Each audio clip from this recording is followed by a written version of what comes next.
ध्यान देंगे। हम लोग पढ़ रहे हैं cell division. Okay, cell division में हमने ये देखा था कि जिस तरीके से लाइफ साइकिल होती है किसी भी इंडिविजुअल की, उसी तरीके से हर सेल की अपनी एक लाइफ साइकिल होती है। सेल बनता कैसे है? पुराने वाले सेल से। पहले से जो सेल एग्जिस्टेंस में है वही सेल डिवाइड करेगा और डिवाइड करके दो डाउटर सेल वो बना लेगा, दो डाउटर सेल का वो फॉर्मेशन कर लेगा। ओके, तो ये रहा तुम्हारा। ठीक है भाई, अब देखो तो ये एक सेल है, ये डिवाइड होके दो डाउटर सेल बना लिया। डन। तो ये जो सेल का डिवीजन हुआ, यहां से लेके और यहां तक का जो पूरा समय है, this is called cell cycle. यहां से यहां तक का जो कंप्लीट ड्यूरेशन है, इस ड्यूरेशन को हमने क्या नाम दिया? Cell cycle. हो सकता है कोई सेल बनने के 20 मिनट के बाद डिवाइड करती है, जैसे कि इस इकोलाई कुछ देर और मान लो 90 मिनट पे सेल डिवाइड कर जाती हैं। हो सकता है कि कोई सेल 24 घंटे में एक बार डिवाइड कर जाए। हर सेल के लिए जो उसकी ड्यूरेशन है लाइफ साइकिल की, या बेटर टू से सेल साइकिल, वो अलग अलग होती है। ये सब हमने देख लिया था। ठीक है, अब हमें समझना है कि इसकी स्टेजेज क्या क्या है। देखो, पूरा का पूरा सेल साइकिल के ड्यूरेशन को देखो, देख रहे हो? मान लो यहां पर सेल बना है और इधर डिवाइड किया है। इस पूरे के पूरे जो ड्यूरेशन को अपन देखेंगे सेल साइकिल का, उसमें सेल को बटने में जो समय लगेगा, मान लो यहां से लेके और यहां तक का इतना सा जो ड्यूरेशन है, सेल को बटने में लग रहा है। इस दौरान सेल डिवाइड कर रहा है, तो इसको अपन नाम क्या दे देंगे? Division phase. क्या बोलोगे इसको? डिवीजन फेज बोलोगे। ये जो डिवीजन फेज है, ये मात्र 5% चलता है, मात्र 5% ड्यूरेशन ऑफ सेल साइकिल। जितने देर सेल की जिंदगी है, जितने देर सेल साइकिल चलेगी, मात्र 5% समय बेटा सेल को बटने में लगेगा। डन। इसके बाद बाकी का जो 95% ड्यूरेशन है, इस दौरान जो 95% ड्यूरेशन है, मान के चलो 100 घंटा के बाद सेल डिवाइड किया, यहां पर सेल बना है दूसरे वाले सेल से, ठीक है, एक और ये भी वाली सेल बनी है, और ये बनने के मान लो 100 घंटे के बाद फिर डिवाइड करता है। तो इसकी जो सेल साइकिल है उसकी ड्यूरेशन हो गई 100 आवर। लेकिन उसमें इसको बटने में, डिवाइड होने में, एक्चुअल बटने में कितना टाइम लगेगा? मात्र 5 घंटा लगेगा। यानी ये 5% ड्यूरेशन सेल साइकिल का लेता है, ये बट जाता है, that is called division phase. और बाद बाकी जो 95% ड्यूरेशन है, उसको हम लोग किस नाम से जानते हैं? उसको हम लोग बोलते हैं इंटरफेज। क्या बोलते हैं उसको? हम लोग इंटरफेज बोलते हैं। तो इसी इंटरफेज के बारे में अब हमें पढ़ना है। कुछ खास बातें देखा जाए, क्या है भाई साहब इंटरफेज? तो देखो, सेल साइकिल का कितना परसेंट ड्यूरेशन इंटरफेज चल रहा है? 95%। तो आंख मूंद के बोल लो, लॉन्गेस्ट सेल या longest phase of cell cycle. Cell cycle का सबसे लंबा phase, longest phase of cell cycle. Cell cycle का सबसे लंबा फेज कौन सा है? बोलो, इंटरफेज है, नंबर 1। नंबर 2, इंटरफेज के दौरान जब सेल को स्टडी करोगे, जब आप माइक्रोस्कोप पे सेल को देखोगे और सेल में कोई हलचल नहीं दिखलाई दे रही है, तो समझ लेना इंटरफेज चल रही है। इंटरफेज के दौरान जब हम माइक्रोस्कोप पे सेल को ऑब्जर्व करते हैं, तो बेटा ऐसा प्रतीत होता है, ऐसा लगता है कि सेल रेस्ट में है, क्योंकि हलचल उसके अंदर नहीं होती है। जब सेल डिवाइड करेगा ना, तो डीएनए क्रोमोजोम बनेगा, क्रोमोजोम दिखलाई देगी, न्यूक्लियस की मेम्ब्रेन टूटेगी, क्रोमोजोम बीच में आएंगे, क्रोमोजोम बटेगी, गजब की हलचल दिखलाई देगी सेल में। ऐसा लगेगा कि सेल में ड्रामा ही चल रहा है। इसलिए तो कभी कभी हम लोग डिवीजन फेज को most dramatic phase of cell cycle भी कह देते हैं। लेकिन इंटरफेज के दौरान ऐसा प्रतीत होगा कि सेल में कुछ नहीं हो रहा है। मान लो कि सेल एकदम इनएक्टिव स्टेज में है, लेकिन वो इनएक्टिव नहीं रहती है, उसके अंदर केमिकल रिएक्शंस चल रहे होते हैं, सेल अपनी जिंदगी जी रहा होता है। बस वो डिवाइड नहीं करता है। तो रेस्टिंग फेज हम लोग कह सकते हैं इंटरफेज को, may be called resting phase. इसको अपन क्या कह सकते हैं? रेस्टिंग फेज कह सकते हैं। दूसरी इंपॉर्टेंट बात यह है कि जो इंटरफेज है उस इंटरफेज में cell seems to be inactive। ऐसा लगता है कि सेल कैसा है? इनएक्टिव है, लेकिन वो इनएक्टिव होता नहीं है। मेटाबॉलिकली अगर देखा जाए, व्हाट इज मेटाबॉलिक? मेटाबॉलिज्म का क्या मतलब है? Sum total of chemical reactions. हर सेल में केमिकल रिएक्शंस चलते हैं ना, उन्हीं को मिला के मेटाबॉलिज्म कह देते हैं। तो अगर उस बिंदु पर बात की जाए, मेटाबॉलिक स्तर पर देखा जाए, तो ये बहुत एक्टिव होता है। It is very active. Various proteins, कई सारे प्रोटीन्स बनते हैं इसमें। Various proteins are synthesised. कई सारे प्रोटीन बनते हैं, कई सारे प्रोटीन बनाई जाती है। ग्रोथ टेक्स प्लेस, सेल में वृद्धि होती है, ग्रोथ भी सेल में होता है। ग्रोथ टेक्स प्लेस, समझ में आ गई बातें? सेल्स इनएक्टिव नहीं रहता है। हाँ, ये बात कुछ और है कि इंटरफेज में इस बात का डिसीजन जरूर हो जाएगा कि सेल को आगे बढ़ना है या नहीं बढ़ना है। जो भी घटनाएं इंटरफेज में घटती है उसको हम लोग 3 फेज में बांट देते हैं। ठीक है,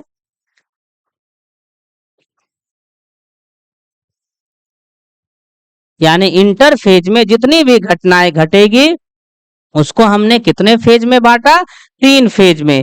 जीवन को हम लोग कहते हैं गैप 1।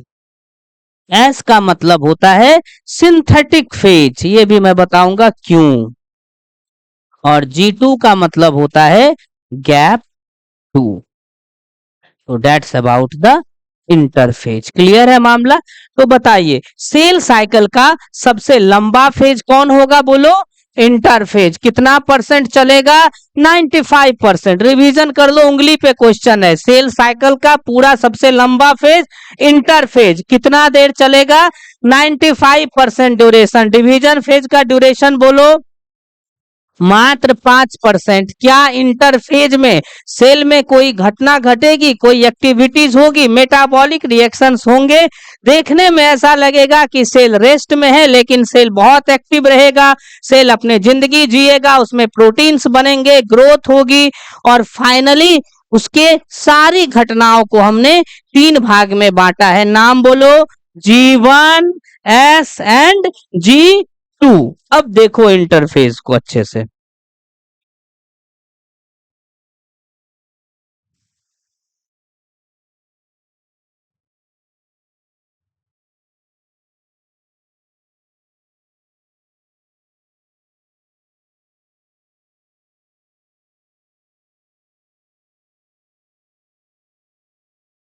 यहां पर ये सेल बना है, ठीक है। ये डिवीजन फेज है, किसी भी सेल में डिवीजन हुई है और वो सेल बना, ठीक है। उसके बाद यहां से फिर ये डिवीजन में चला गया और 2 सेल का निर्माण कर लिया। क्लियर है? देखो, सबसे पहली जो घटना घटेगी उसको हम लोग नाम देते हैं G1। ये G1। उसके बाद S, उसके बाद G2। ठीक है, इसमें एक काम करते हैं अपन,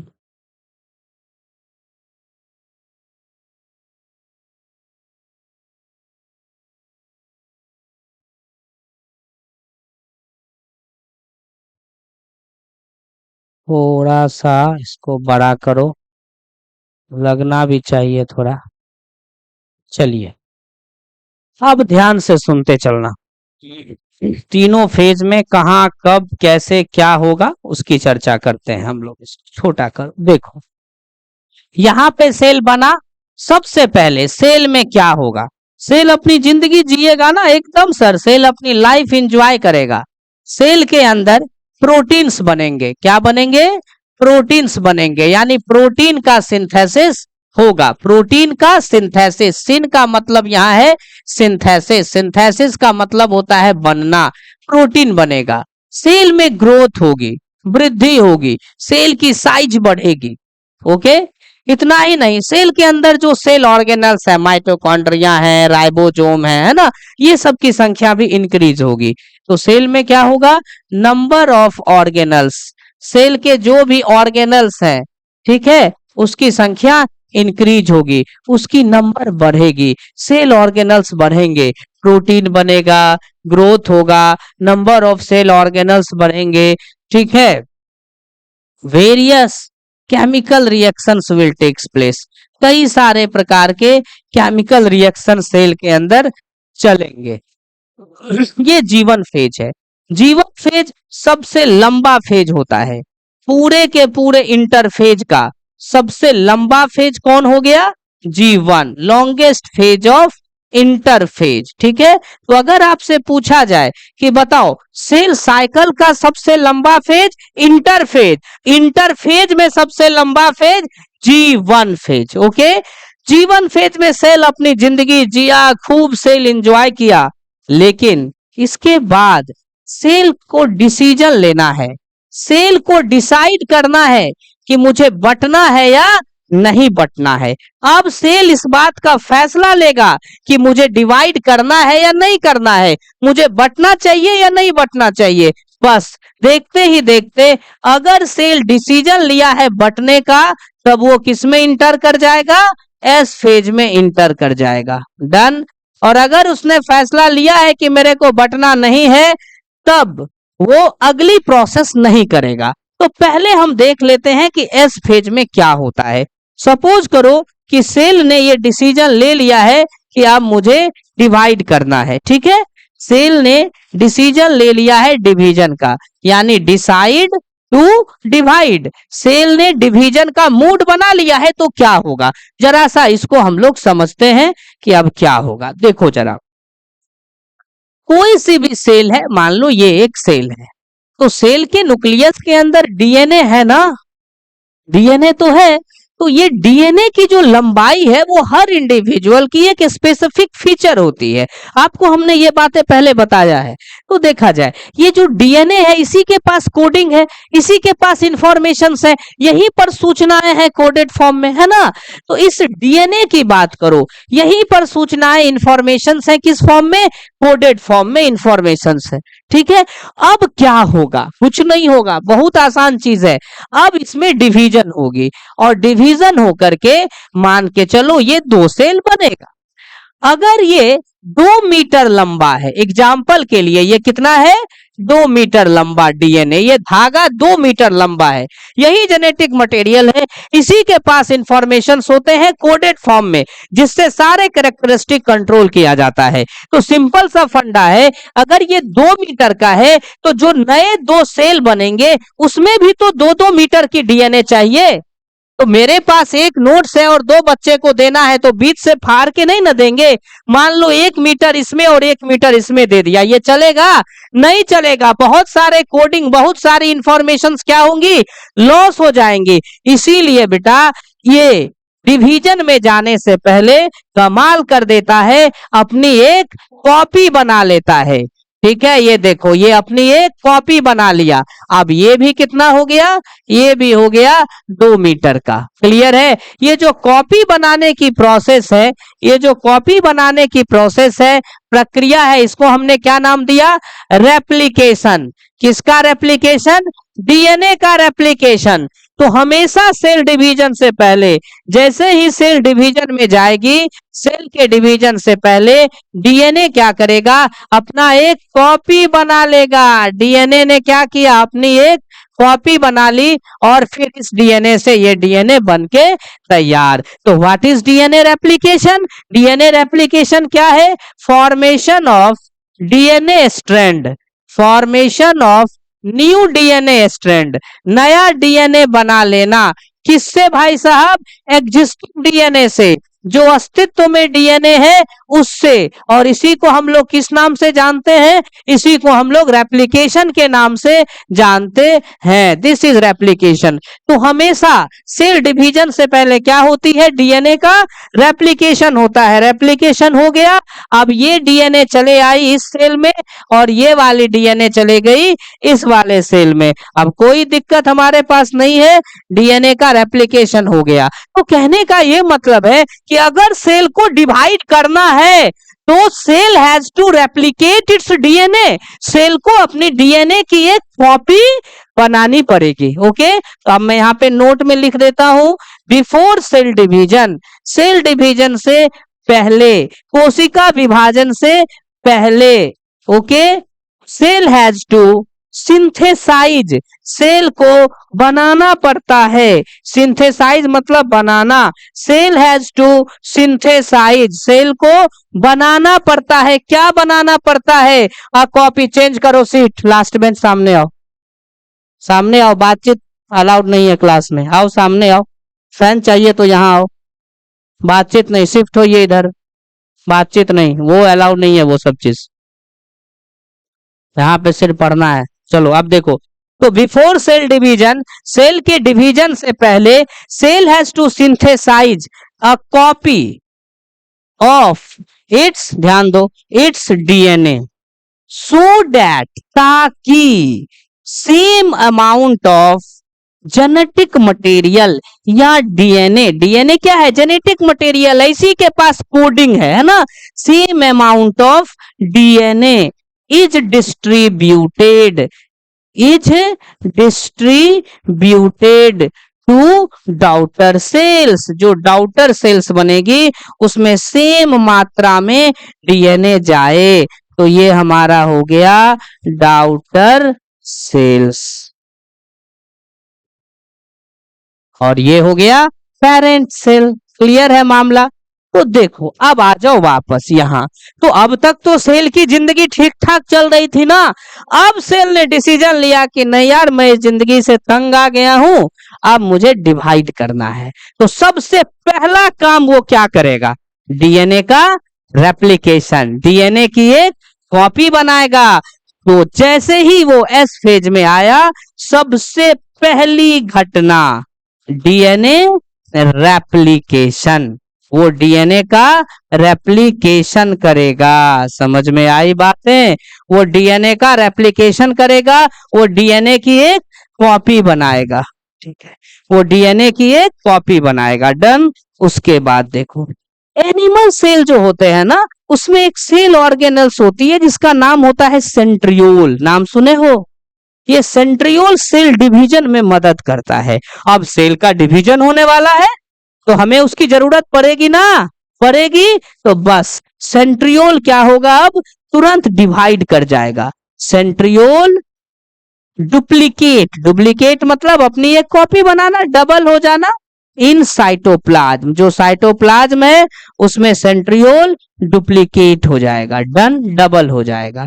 तीसरी बात, सेल में प्रोटीन्स बनेंगे। देखो जरा, चूंकि डीएनए नया बना है ना, तो डीएनए की पैकेजिंग के लिए कौन सी प्रोटीन का इस्तेमाल करोगे? यूकैरियोटिक सेल में बच्चों हिस्टोन का, तो खास करके हिस्टोन प्रोटीन बनता है यहां। चौथी बात, क्या सेल में ग्रोथ होती है? बिल्कुल, प्रोटीन बनती है, सेल में ग्रोथ होती है। क्लियर है? ये रहा एस फेज। डन। तो मतलब सेल ने अगर डिसीजन ले लिया कि हमें डिवाइड करना है, तो वो अपने डीएनए को रेप्लिकेट करेगा, और जैसे डीएनए का रेप्लिकेशन होगा, कौन सी फेज आ गई बेटा? S phase. क्लियर है मामला? तो पहला क्वेश्चन, एस फेज में डीएनए का रेप्लिकेशन होता है। क्लियरली पूछेगा कि डीएनए का रेप्लिकेशन कौन से फेज में होता है? एस फेज में होता है। बात खत्म। इसके तुरंत बाद अब क्या होगा?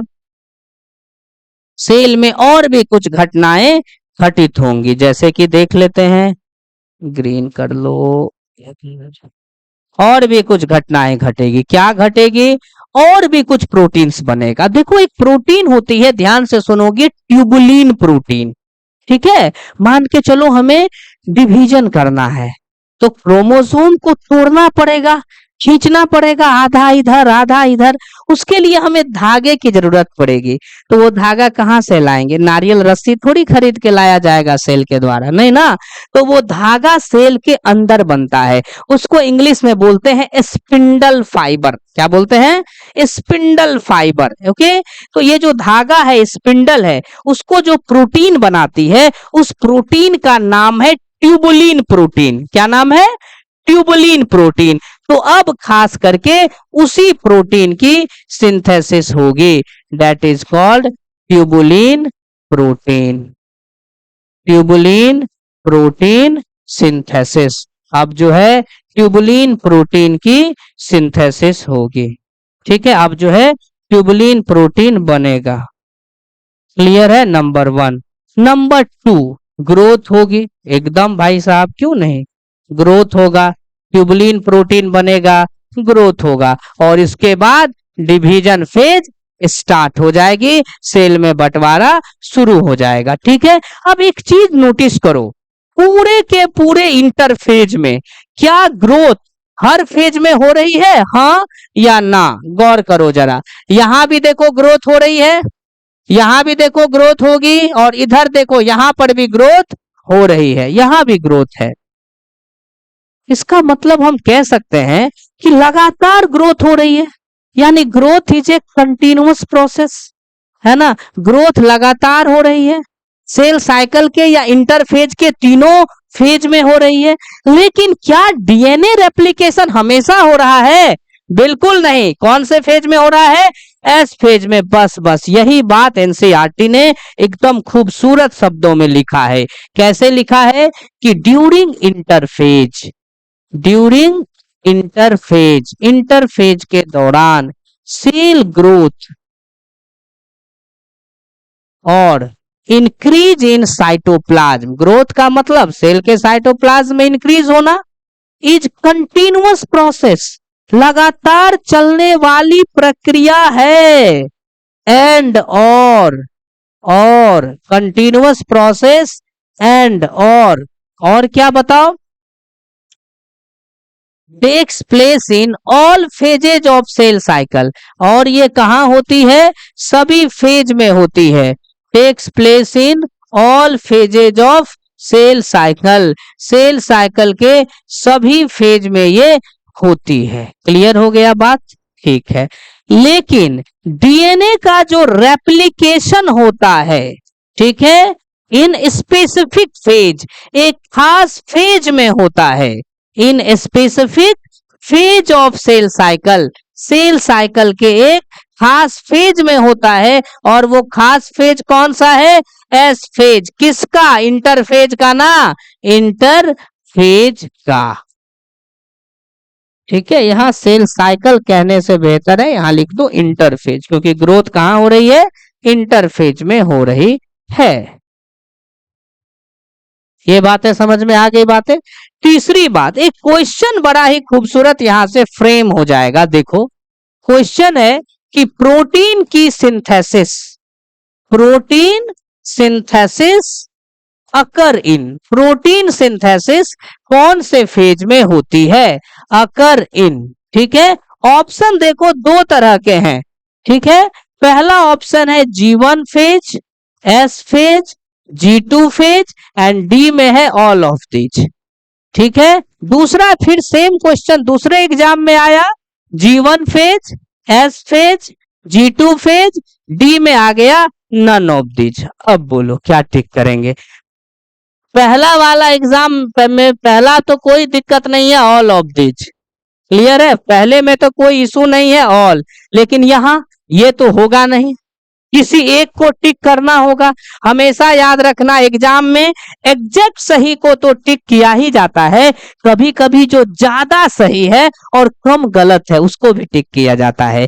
इस जगह पर वैसा ही है, तीनों में प्रोटीन बनती है, लेकिन हम नीट की तैयारी कर रहे हैं, नीट एनसीईआरटी को फॉलो करती है। एनसीईआरटी ने लिखा है प्रोटीन सिंथेसिस का जिक्र किया G2 फेज में, क्योंकि G2 फेज में ट्यूबुलिन प्रोटीन बनती है, और यही ट्यूबुलिन प्रोटीन आगे चल के स्पिंडल बनाएगा, धागा बनाएगा, जिससे क्रोमोसोम को बांटेंगे, तोड़ेंगे, है ना। तो इस वजह से जो है एकदम अच्छे से याद रखिएगा कि यहां पर हम लोग टिक क्या कर देंगे, G2 फेज। क्लियर हो गया मामला, कोई कंफ्यूजन नहीं है। तीनों फेज की घटनाएं शुरू से एक बार देख लेते हैं एकदम जल्दी जल्दी में। चलिए, पूरा का पूरा सेल साइकिल का इंटरफेज कितना परसेंट, जल्दी बोलो।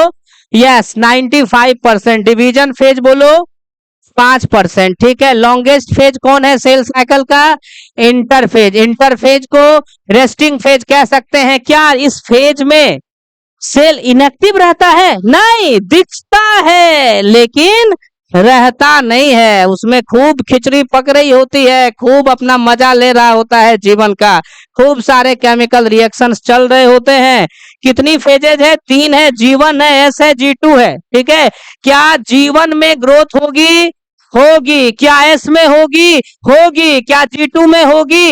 होगी। मतलब तीनों फेज में ग्रोथ होगी। डन। क्या प्रोटीन G1 में बनेगा? बनेगा। G2 में बनेगा? बनेगा। S में बनेगा? बनेगा। इसका मतलब तीनों फेज में प्रोटीन सिंथेसिस होगी। डीएनए का रेप्लिकेशन कौन से फेज में? S फेज में। क्लियर है? अब ध्यान से देखा जाए आगे।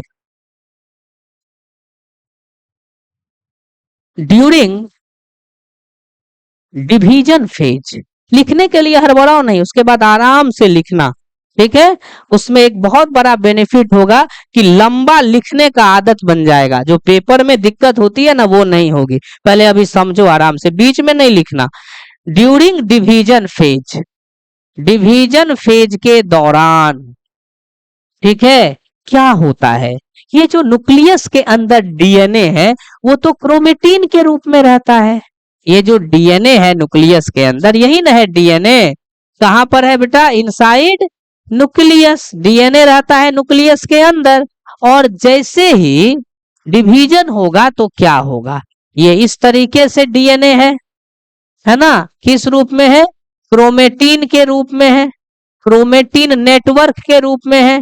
प्रोटीन के साथ ये बंधा हुआ है, प्रोटीन के साथ ये पैक्ड है। अब क्या होगा डिवीजन फेज में, ड्यूरिंग सेल डिवीजन, जब सेल का डिवीजन होने लगेगा तो उस समय में क्या होगा, ये जो क्रोमेटिन है ये और कंडेंस होगा, और कंडेंस होगा, और कंडेंस होते होते होते होते ये इस तरीके का एक स्ट्रक्चर बना लेगा। और इस स्ट्रक्चर को हम लोग क्या नाम देंगे बताओ? क्रोमोजोम नाम देंगे। तो ये स्ट्रक्चर जो बनाएगा, दिस इज कॉल्ड क्रोमोजोम। ये हम लोग क्रोमोजोम नाम देंगे। क्लियर है मामला? तो इस तरह के स्ट्रक्चर को हम लोग क्रोमोजोम बोलते हैं। डन। इसके बाद देखना जरा, तो ये जो क्रोमोजोम बनेगी तो ये क्या है? डीएनए और साथ में कुछ प्रोटीन्स है, इसी का कंडेंसेशन हुआ है ना। और जो आपका इंटरफेज का न्यूक्लियस है, ठीक है, उस इंटरफेज के न्यूक्लियस में आपको क्रोमेटिन नेटवर्क ही मिलता है, प्रेजेंट इन इंटरफेज न्यूक्लियस। जब आप इंटरफेज के न्यूक्लियस को स्टडी करेंगे, अब सब लोग समझ रहा होगा what is the meaning of interphase nucleus. ये वो फेज है जब सेल में डिवीजन नहीं हो रहा होता है। उस समय जब न्यूक्लियस को देखेंगे तो न्यूक्लियस में हमें क्रोमेटिन नेटवर्क ही मिलेगी। डीएनए और प्रोटीन एक साथ कंबाइंड होती है। डीएनए लंबा लंबा धागा है, उसको प्रोटीन के साथ बांध दिया जाता है और क्रोमेटिन नेटवर्क के रूप में छोड़ दिया जाता है। यही न्यूक्लियस में मौजूद रहता है। समझ में आ गई बातें? अच्छा, यहां पर मैं एक जिक्र करूंगा सेल चैप्टर का। सेल के न्यूक्लियस में एक वर्ड लिखा हुआ था, है, आप लोग देख सकते हैं, इंटरफेजिक न्यूक्लियस। मैंने उस समय उस वर्ड को ही स्किप कर दिया था क्योंकि उस समय आपको वो वर्ड शायद समझ में ना आता, लेकिन अब आप इंटरफेज समझ रहे हैं। तो इंटरफेजिक न्यूक्लियस की अगर स्टडी की जाए तो न्यूक्लियस का जो कंटेंट है, ठीक है, उसको सबसे पहले किसने स्टडी किया था, किसने देखा था, किसने नाम दिया था? न्यूक्लियस की तो डिस्कवरी रॉबर्ट ब्राउन ने की थी, लेकिन जो न्यूक्लियस का कंटेंट है उसकी स्टडी, उसको नाम दिया गया था क्रोमेटिन। किसके द्वारा? फ्लेमिंग नाम के साइंटिस्ट के द्वारा। तो यहां पर अब मैं उस बात का जिक्र करूंगा। ठीक है, Fleming, Fleming name of the scientist. ये फ्लेमिंग क्या करता है ये फ्लेमिंग क्या करता है, ये टर्म्ड क्रोमेटीन, इसने क्रोमेटीन टर्म दिया था किसके लिए, for content of nucleus, nucleus के कंटेंट के लिए। क्लियर है मामला। तो ये डीएनए जब हम लोग सेल जब डिवीजन करेगा, डिवाइड होगा तो क्या होगा, क्रोमोसोम बनाएगा। हमारी सेल जब डिवीजन में जाती है ना, तो हमारे सेल में 46 क्रोमोसोम बनते हैं। जितना लंबा डीएनए होगा ना सेल में, उतनी ज्यादा क्रोमोसोम बनेगी। तुम्हारे घर में जितने कपड़े होंगे उसको पैकिंग करोगे तो बंडल उतना ज्यादा बनेगा। तो बड़ा ही आसान बात है कि डीएनए की लंबाई और क्रोमोसोम की नंबर हर इंडिविजुअल की ना एक स्पेसिफिक फीचर होती है। जैसे कि मटर का पौधा, उसकी हर सेल में 14 क्रोमोसोम बनता है। फ्रूट फ्लाई मक्खी है एक, उसके हर सेल में 8 क्रोमोसोम बनता है। ऑफियोग्लोसम नाम का एक फर्न है, जब उसकी कोशिका उसकी सेल डिवाइड करती है तो उसमें 1260 क्रोमोसोम बन जाते हैं। तो जितनी लंबी डीएनए होगी ना, उतना ज्यादा क्या बनेगा, क्रोमोसोम बनेगा। डन, ये बात समझ गए। तो क्रोमोसोम बना, ठीक है। क्रोमोसोम किससे बना, डीएनए से बना। अब देखो कि एस फेज में डीएनए तो डबल हो गई, डबल हो गई ना, 2 धागा हो गया। तो मन में ये प्रश्न आना चाहिए ना सर, जब 2 धागा हो गया है तब तो दोनों कंडेंस होगा, तो 46 दूना 92 होना चाहिए ना क्रोमोसोम। ऐसा नहीं होता है। एस फेज में डीएनए का रेप्लिकेशन से डीएनए की मात्रा तो बढ़ जाती है, डबल हो जाती है, लेकिन उसके द्वारा बनने वाले, भविष्य में बनने वाले, एस फेज में तो क्रोमोसोम नहीं ना बनेगा, जब डिवीजन में जाएगा तब ना बनेगा। तो भविष्य में बनने वाले क्रोमोसोम की संख्या पर कोई प्रभाव नहीं पड़ता है। क्रोमोसोम तो उतनी ही रह जाती है, लेकिन हर क्रोमोसोम पर बनने वाली डीएनए बेटा देखो डबल डबल कितनी हो जाती है, डबल हो जाती है। समझ में आई बातें। तो अब यहां पर मैं लिखूंगा, ध्यान से देखा जाए, एकदम बेहतरीन क्वेश्चन है ये सब, कि इन एस फेज में, सिंथेटिक फेज में क्या होता है, डीएनए अमाउंट, डीएनए की मात्रा क्या हो जाती है, डबल्ड, डीएनए की मात्रा डबल्ड, दुगुनी हो जाती है, पहली बात। दूसरी बात क्या होता है, क्या क्रोमोसोम नंबर में कोई परिवर्तन होता है, नहीं होता है। No change in chromosome number, या no change will be observed, भविष्य में है ना, will be observed in chromosome number, chromosome की संख्या में है ना कोई परिवर्तन बेटा नहीं होगा। समझ में आ गई बातें। क्रोमोसोम की नंबर में कोई चेंजिंग नहीं होगी, क्रोमोसोम की संख्या उतनी की उतनी ही रह जाएगी। क्लियर है। अच्छा, तो क्या होगा, हर क्रोमोसोम पे डीएनए डबल हो जाएगा, है ना। Each chromosome has doubled DNA, प्रत्येक क्रोमोसोम पर डीएनए कितना है, डबल है। एक छोटा सा क्वेश्चन, नीट का फेवरेट क्वेश्चन, छोड़ डालो। देखो एक सेल है जिसके पास डीएनए है कितना, देखो कौन पहले जवाब देता है। डीएनए अमाउंट कितना है बताइए, 2C, and chromosome number is 10। ठीक है, what are their respective values, उनका क्रमशः वैल्यू कितना होगा इन G2 फेज, बताइए कि G2 फेज में उनकी वैल्यू कितनी होगी। ठीक है, तो देखो जरा, ठीक है, देखो बढ़िया बात है।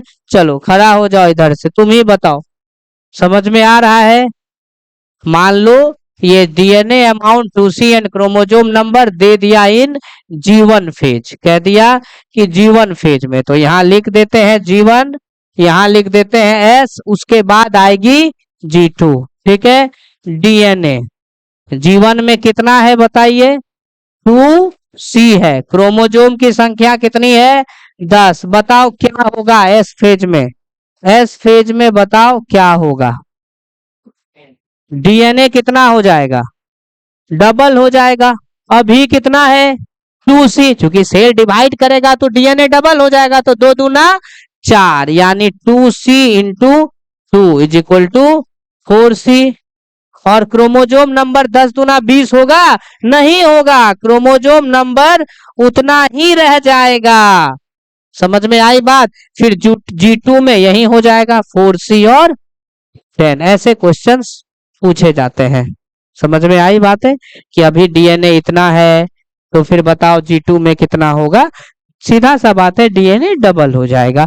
अब हम लोग अपनी बात करते हैं। इन ह्यूमन में ये जो हमारा 2.2 मीटर लॉन्ग डीएनए है, 2.2 मीटर लंबा डीएनए है, along with its कॉपी, अपने कॉपी के साथ, ठीक है, डिस्ट्रीब्यूट रहता है, बटा हुआ रहता है। कितने क्रोमोजोम में? 46 क्रोमोजोम में। ये वेरी इंपॉर्टेंट स्टेटमेंट, एकदम गर्दा स्टेटमेंट एनसीईआरटी का, ठीक है। 46 क्रोमोजोम में ये बटा हुआ रहता है। एकदम बात क्लियर हो गई पूरी अच्छे तरीके से। फिर से चलेंगे शुरू से, एकदम रटा देंगे इसको आज। सेल साइकिल में कितनी फेज?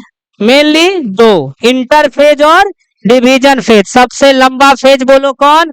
इंटरफेज। 5% कौन? डिवीजन फेज, ठीक है।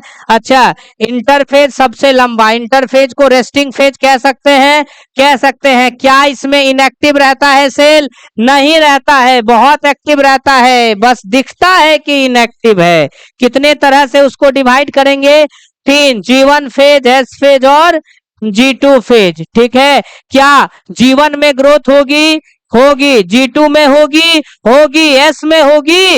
होगी। यानी इंटरफेज के तीनों फेजेस में सेल में ग्रोथ होगी, साइटोप्लाज्म बढ़ेगा। क्या तीनों में प्रोटीन बनेगा?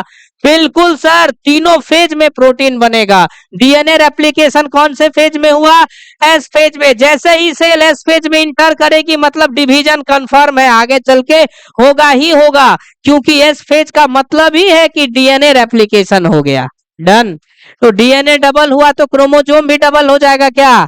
ना ना ना ना ना ना, क्रोमोजोम नंबर उतना ही रहेगा, डीएनए डबल हो जाएगा और हर क्रोमोजोम पर 2 डीएनए रहेगा। समझ में आई बात? पक्का? अब थोड़ा सा एक चीज और, यहां तो सेल ने फैसला ले लिया कि मेरे को डिवाइड करना है। अगर सेल डिसीजन ले कि मुझे डिवाइड नहीं करना है, चला रे, तब क्या होगा? तब देखो कांड हो जाएगा। सेल ने फैसला ले लिया है कि डिवीजन नहीं करना है ना, तो लिखते हैं यहां डिसाइड नॉट टू डिवाइड। सोच लिया है कि कुछ भी हो जाए, जो होगा देख लेंगे, हम बटेंगे नहीं, हम लोग अलग नहीं होंगे, हम तुम्हारे साथ ही रहेंगे। तब जिस फेज में वो इंटर कर जाता है, दरअसल फेज में इंटर बेटा नहीं करता है। देखो एक बात सोचो कि ऐसा नहीं है कि G1 से S में इंटर किया, घंटा इंटर किया, जब डीएनए रेप्लिकेशन होने लगा ना तो उसका नाम दे दिए एस फेज। समझ में आई बात? ट्यूबुलिन बनने लगा तो नाम दे दिए G2 फेज। वो हम अपने मेरी दिमागी उपज है, वो हमारे साइंटिस्ट ने, हमारे शिक्षाविद लोगों ने वो सोचा, ठीक है, कि भैया डीएनए रेप्लिकेशन हो रहा है तो एस फेज दो, कुछ नहीं हो रहा है तो G1 में इसका मतलब है ना, इसको G2 नाम दो। सेकेंड गैप हो गया, इसमें ट्यूबुलिन देखो बन रहा है तो G2 नाम दे दो।